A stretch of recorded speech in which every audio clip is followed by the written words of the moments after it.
We begin with the president's visit to Madison, the second time now in less than a month that the president has traveled to the state of Wisconsin. The president stopped by Madison College Truax campus earlier this afternoon to talk about new plans to cancel student debt. For this plan, he's targeting specific groups like borrowers who have earned so much interest that they now owe more than when they started, as well as borrowers who have been paying back their loans for more than 2 decades. We plan to cancel debt for borrowers who the Department of Education determines were cheated by universities that left students on unaffordable loans and delivered little in benefits to students. The president says he is also targeting relief to students who enrolled in low-value programs. The president floated the idea of making community college free across the board. Meanwhile, it was a busy day on the Madison College campus with the president's visit, and while some were there to support him, others were protesting his foreign policy. News for Now's Catherine Merck joins us live now from campus. And Catherine, what did you hear from students there today?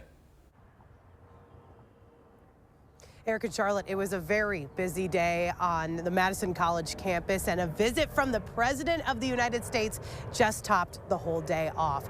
Earlier in the day, students and faculty were gathering outside trying to watch the eclipse while also trying to get a glimpse of the president before he got back in the motorcade. One student told me it was cool to see a smaller school get recognized in this way, while another young woman told me she thought it was important that he was addressing the issue of student loan debt in his speech. I feel the student loan debt after undergrad and then a PhD. There's a lot of that going around, so that's important to me. Outside of the area where the president was speaking, dozens of people gathered to protest the president's views on the conflict in Gaza. One woman said she hopes the president acknowledges the voices of the group of people fighting for peace in Madison.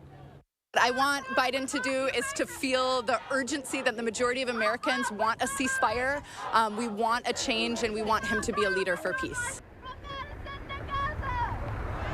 There were protesters there on both sides of the conflict, but most of the group there were waving Palestinian flags. And some roads in the surrounding area near Madison College were closed off for a lot of the afternoon for those trying to get their way to watch the eclipse. But now things are opened up behind me, and things are good for your evening commute. Reporting live in Madison, I'm Catherine Merck, News 3 Now. All right, Catherine, thank you. Meanwhile, the Republican National Committee responding to the president's visit. RNC Chair Michael Whatley releasing the following statement, quote, Biden wants to use your tax dollars to buy votes because more and more young people are supporting President Trump. Here's the truth. Biden's student loan bailout for the wealthy was already struck down by the Supreme Court, and his policies are driving historic inflation while crushing industries like manufacturing and agriculture. Wisconsinites can't afford Bidenomics. We need to elect President Trump to get our economy back on track, end quote.